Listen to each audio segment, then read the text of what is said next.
Hello, everyone. It is Dr. Wanita here, your workplace revival ace. Here to respond to some headlines in the news. Just take a moment to comment, like, share, tag people.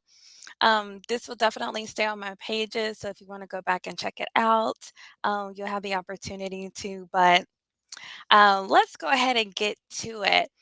Actually, this is not recent headlines, but it's been about probably 2 weeks, 2.5 weeks, and I've been wanting to respond to this, but with so much going on these last couple of weeks, I just wanted to be sensitive to that. But oh my goodness, responding to Tom Brady's deal with Fox that hit the news.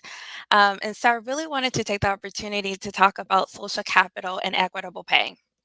I don't think we talk enough about this, especially with the change in how people are being hired, hiring practices, the role that social media and followership is playing, in the kind of social dynamic and social capital that people have. So we're just going to talk about this for a few minutes. And I'm going to give you some suggestions. I'm not going to leave you hanging. I don't like to just talk about things, but to definitely give you some tips on how we can manage this from a leadership standpoint in the organization. So, again, talking about social capital and equitable pay in response to Tom Brady's pending, a whopping $375 million contract, y'all, with Fox Sports. Unbelievable.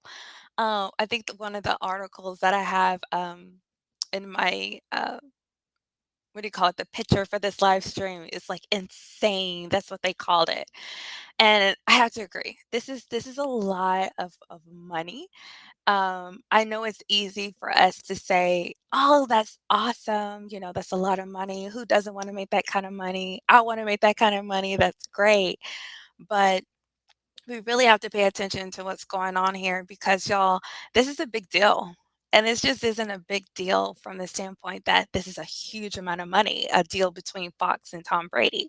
It's a big deal for organizations and the presidents that we continue to set. And it has to be addressed because, we can look at Tom Brady and act as if this is just Fox News' problem.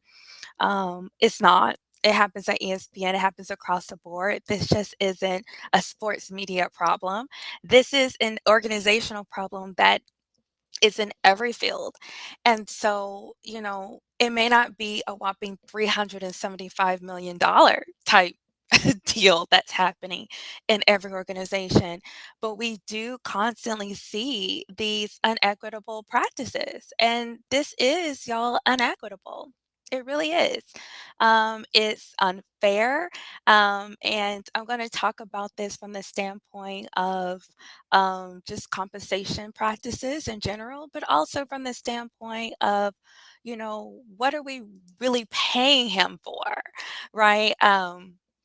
Not me, I guess. I'm not paying him, but you know what I mean. What is Fox Sports really paying Tom Brady to do that is $375 million worth over 10 years? Because look at this. We can say that good for him. Congratulations, Tom Brady. Kudos to you. But the reality is that no one is making what he's making.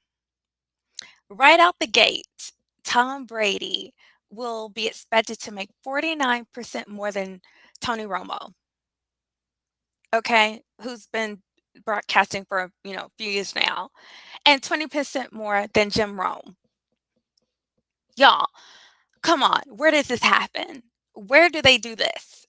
Okay, that someone right out the gate can be making this much more than their peers who has several years on them and experience, sitting right across the table from them, maybe not so much at the same organization, but still this idea that this isn't happening, right? This isn't fair. So then we get into the whole idea of equity theory.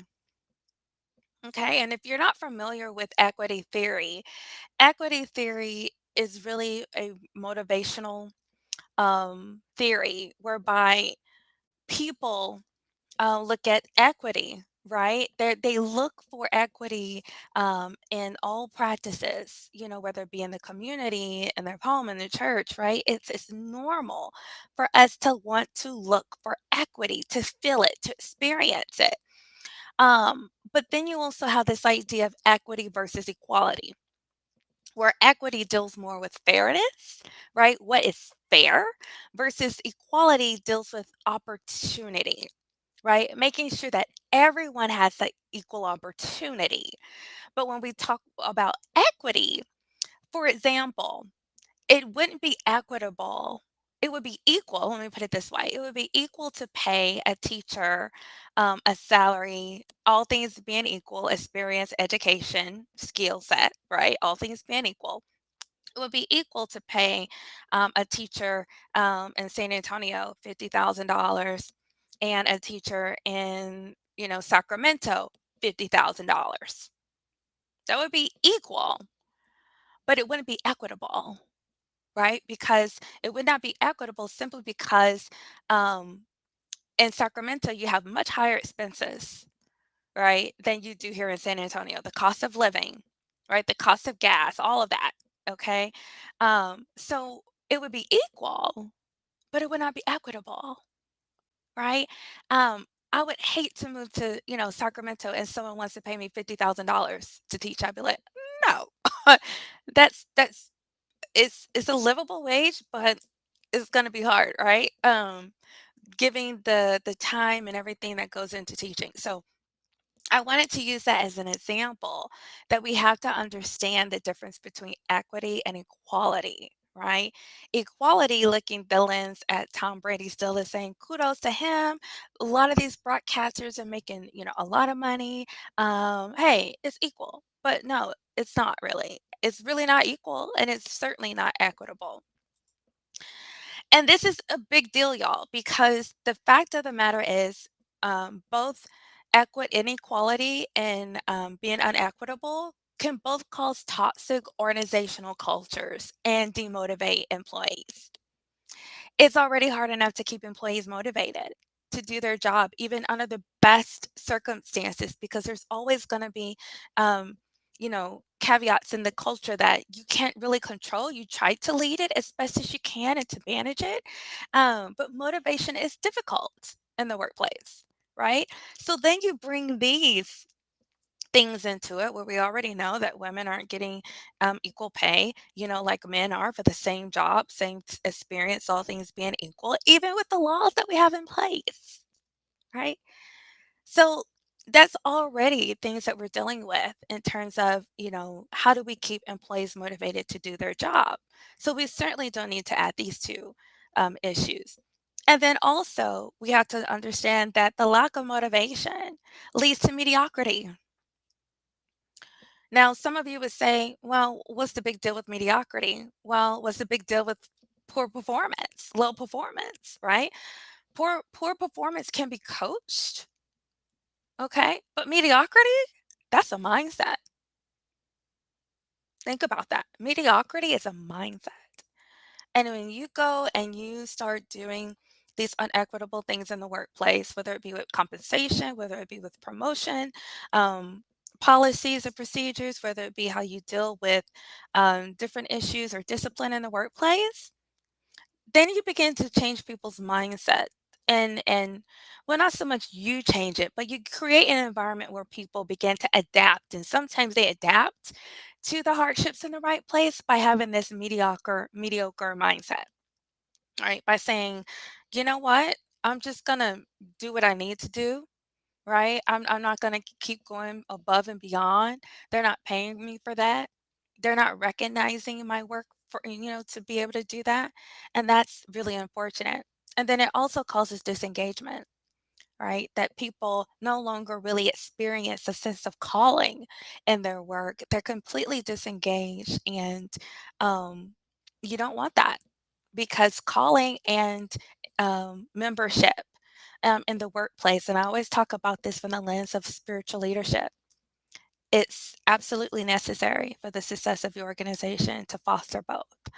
and unequitable practices interferes with both.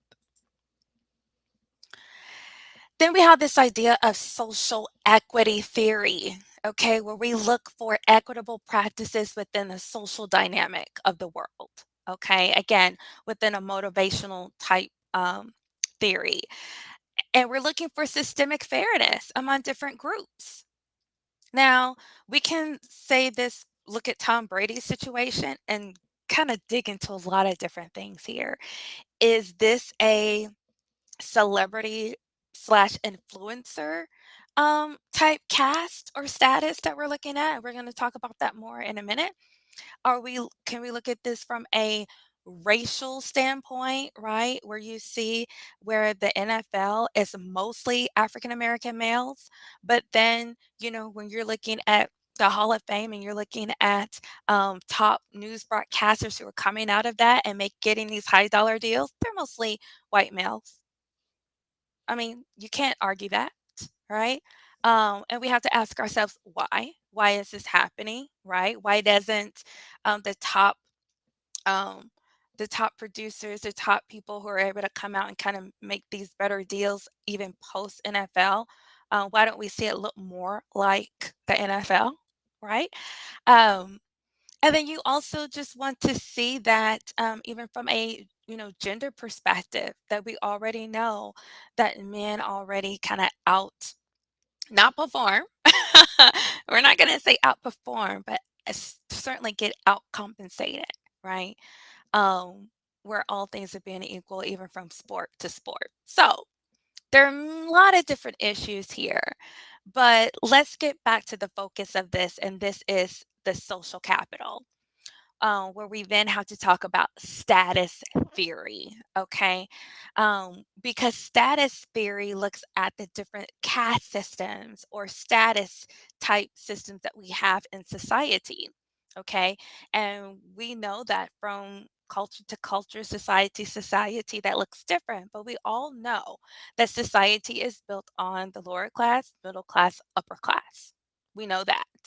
But then we also have this new caste system that has kind of been introduced in this 21st century, where we've always had renowned people, we've always had our heroes, and we've always had our kind of celebrities, right? But now you're introducing this idea of the influencer. Okay. And what role do celebrity and influencers play in this new status that we have in our society as a part of our caste system that is driven by capitalism? And, you know, fame is lucrative in a capitalistic society. It is a lucrative. We understand that. So, with Tom Brady coming in one of the top, he'll go down in history as one of the top, you know, quarterbacks and NFL players in history. We know that he has a celebrity status. But then my question is that worth $375 million? Is that worth being paid 49% more, 20% more than your colleagues? Okay. So then we have the question, are celebrities entitled to transferable economic power? His economic power first comes from being a pro NFL player. Okay. One of the best. Okay. Is it transferable to a news broadcasting job? Think about that. All right. And that's why it's so important for um, people who are looking at social capital in the workplace. You might not have the Tom Brady, but you might have that politician. You might have someone who's an influencer. You might have someone who's been a president and CEO of many different companies or a consultant, right? And they come with a lot of social capital. How is that transferable to a job in the workplace where you're not being an entrepreneur, where you're not being a consultant, but now you're taking on a role within an organization, right?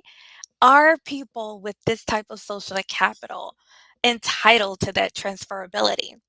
And then the second question I want to propose here is, what's the compensational value of their social capital? right?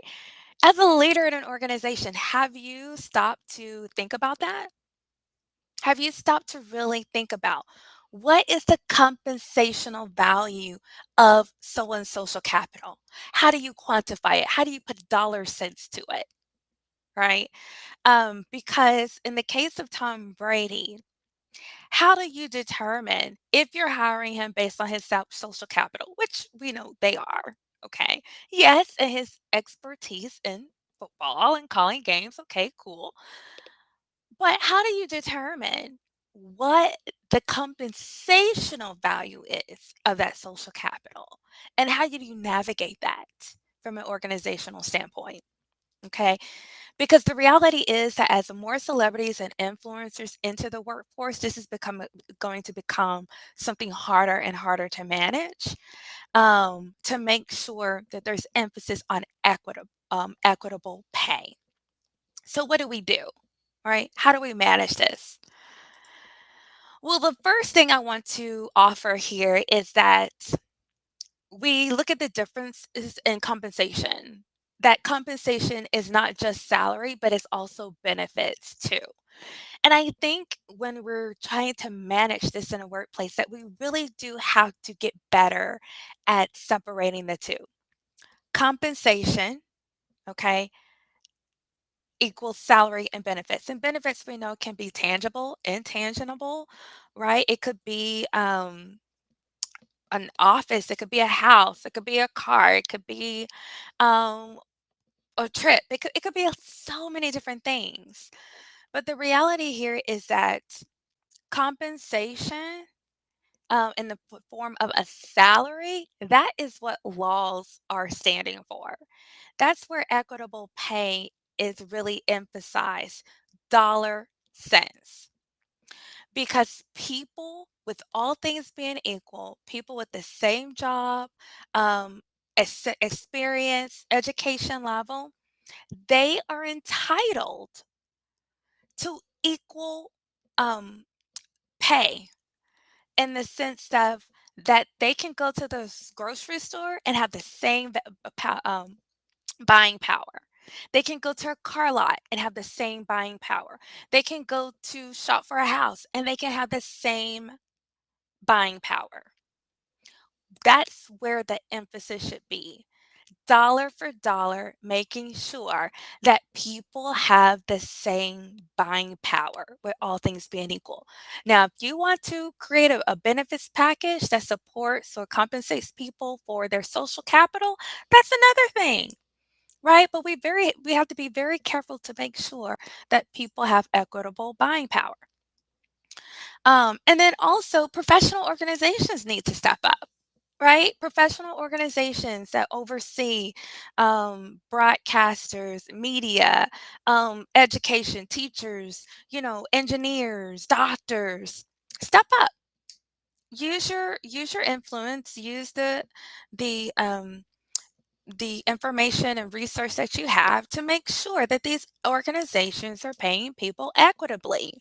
And that's one thing I haven't seen. I haven't seen professional organizations come outward with best practices and ensuring and holding people accountable for equitable pay and compensation. And they need to do more of that.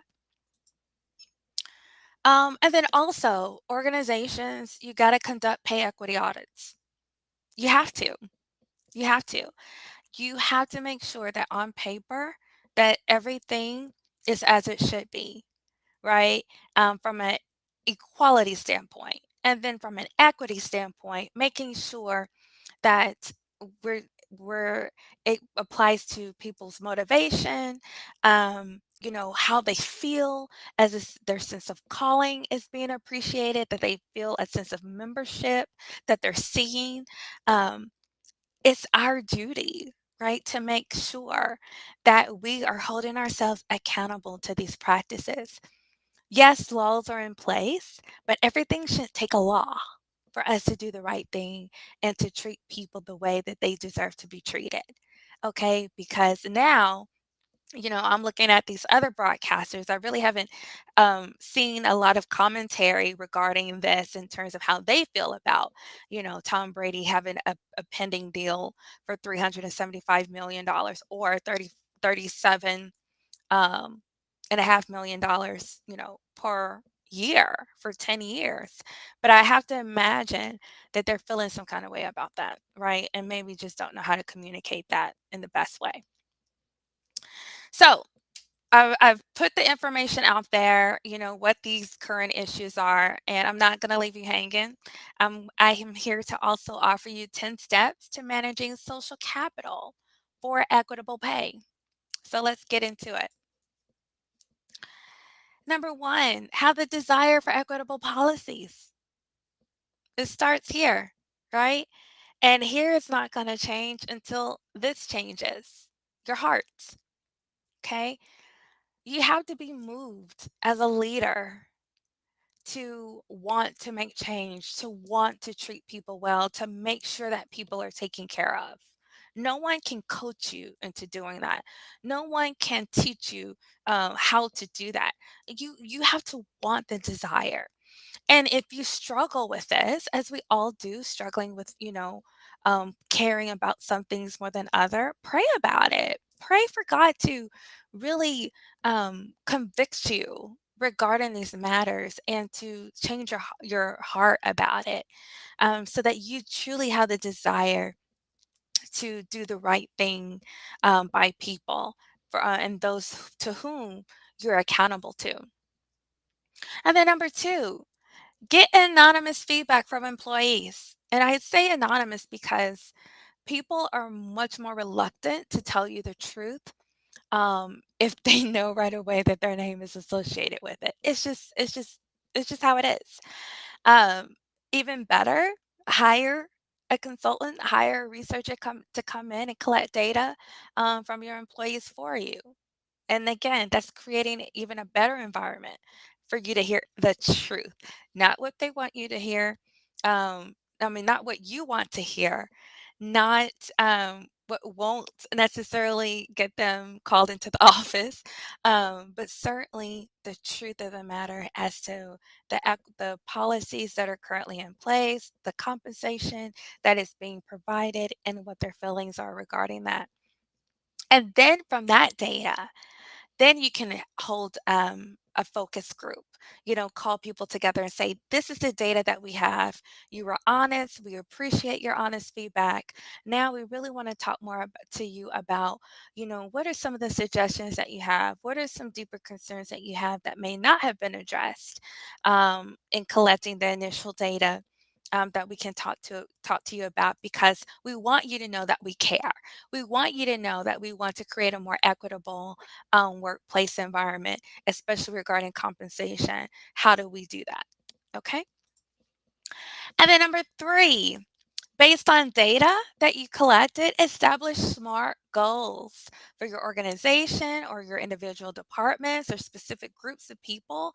Because within your audit, you should be looking at all these things, not equitable pay just within a certain position, but equitable pay within groups of people, gender, equitable pay with your department or your organization. And for those of you who have several organizations, that you want to do this in each of them.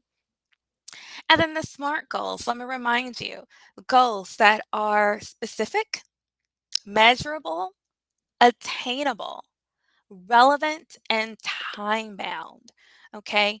That you really set forth some concrete goals that you can measure your progress by. Number four, evaluate current pay practices and policies, right? What's currently in place? Evaluate them, right? Are they still relevant and current? Is this something that needs to be looked at? When was the last time they were evaluated? Right? Let's be honest. A lot of things don't get done a lot of times in organizations within the time frame they need to be done. It's typically in response to a problem. But my prayer is that leaders become more proactive and not just reactive to a lot of the things. And that way, your culture is protected. The more proactive you become before there's an issue, before there's a riot, before people are protesting and doing all this stuff, right? That you become, proactive to saying, like, we care about our people. This is the kind of culture that we want to protect. And that's how you can do it. Number five, measure and quantify social capital. Ah, here we go. So often we want to talk about these concepts without first defining them, measuring them, and quantifying them. In organizations, social capital has become like a buzzword, right? These last maybe 10 years, as social media and all of that really plays a major role in the operations of organizations and how they communicate with stakeholders. But we have to measure that, right? I've already talked a lot about social capital, but how do we measure it? Well, I don't have a specific answer for you regarding that. But what I can tell you is that there are organizations such as the Institute for Social Capital that does this for a living. Like, this is their business. They help people to measure and quantify social capital and to be able to estimate the impact on an organization's bottom line. Now, for a lot of organizations, they still may just be focusing on profit. But let me tell you, there's a triple bottom line. And that bottom is, what is the impact on your people? What is the impact on the planet? And what is the impact on your profit? Okay, that you need to consider here. Because if you can't measure social capital and if you can't quantify the impact that it has on your bottom line, then how can you compensate people equitably for it? You can't. And so that's a big part in taking the steps to be equitable. Number six, develop scalable benefits packages based on excellent performance in social capital. And what I mean by that is, again, hire people for the job. Now, the major social capital they may bring, I'm not suggesting you should compensate them for that. I'm just suggesting it should not necessarily be in dollars. Or the salary, but develop benefit packages that are scalable as people grow in social capital. If that's a big part of your organization that you want to reward, then reward it through benefits, right? But not so much salary unless you create, again, a scalable salary that people can aspire to.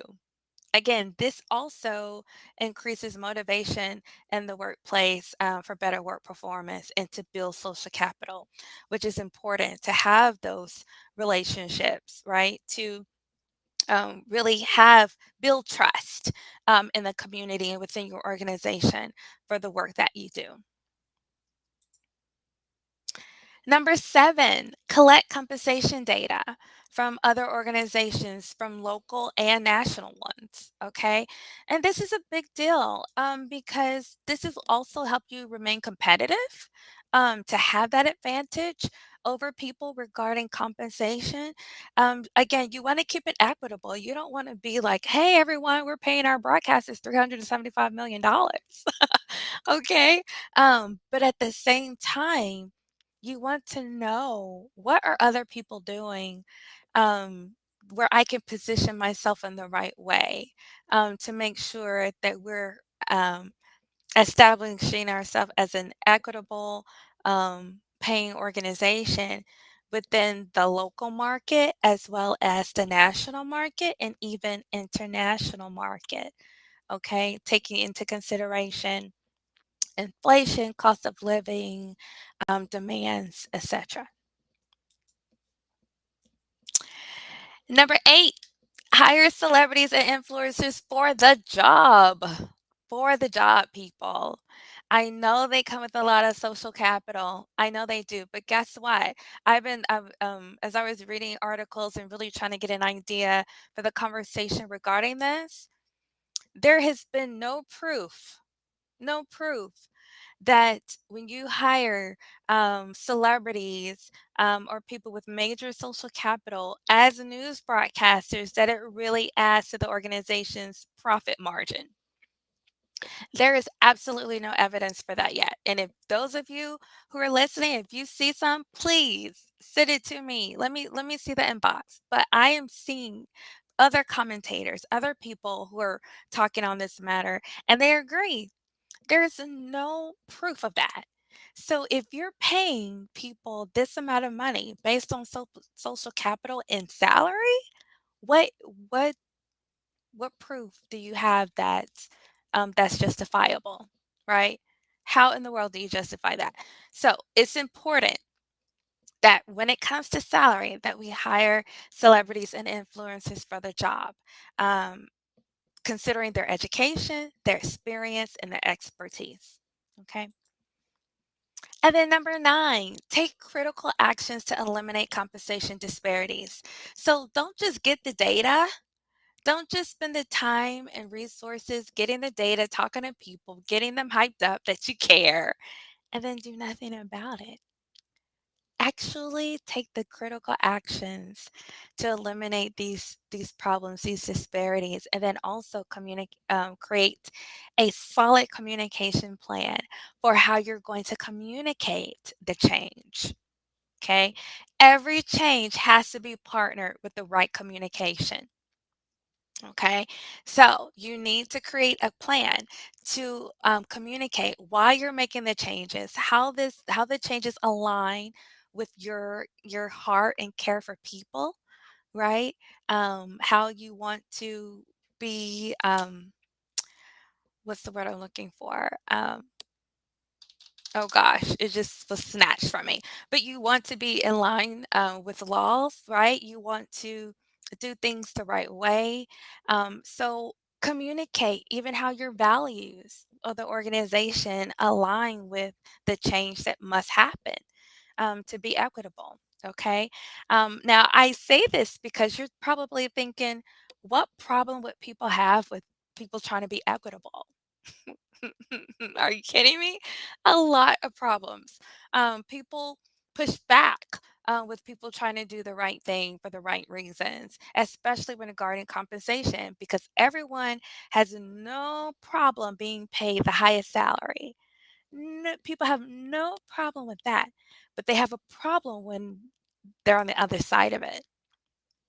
So, um, it's important that you take the critical actions also in your hiring practices to, you can't do a lot of things with the people that you currently have because you have contracts, but you certainly want to be mindful of it in your hiring practices and moving forward. Okay. And number 10, eliminate bias from performance evaluations or your annual reviews. As long as you have people with major social capital and celebrities and influencers in your workplace, it's going to be a natural inclination to want to be biased towards them in the performance evaluation, which also then has major influence, or at least it should, on your compensation policies and policies for promotions, etc. Okay, eliminate bias. Do your best to do that, to see the people for their direct performance and not so much the social capital that they bring. This happens in every organization, and it's something that we all have to be very, very mindful of. Okay. So that's it, y'all. I just thank you for those who joined me live for this. I pray that you found it helpful, that is steps that you want to take as a leader to implement these things, and continue to follow me for more lives as I respond to breaking news and other advice for leaders. And spiritual leaders in the workplace. Again, my name is Dr. Wanita Mercer. I am the Workplace Survival Ace, and you can follow me for more of this information and lives at Dr. Wanita Mercer on any social media. I pray that you have a blessed day, and remember, in everything you do and with everything you have, love God and love people.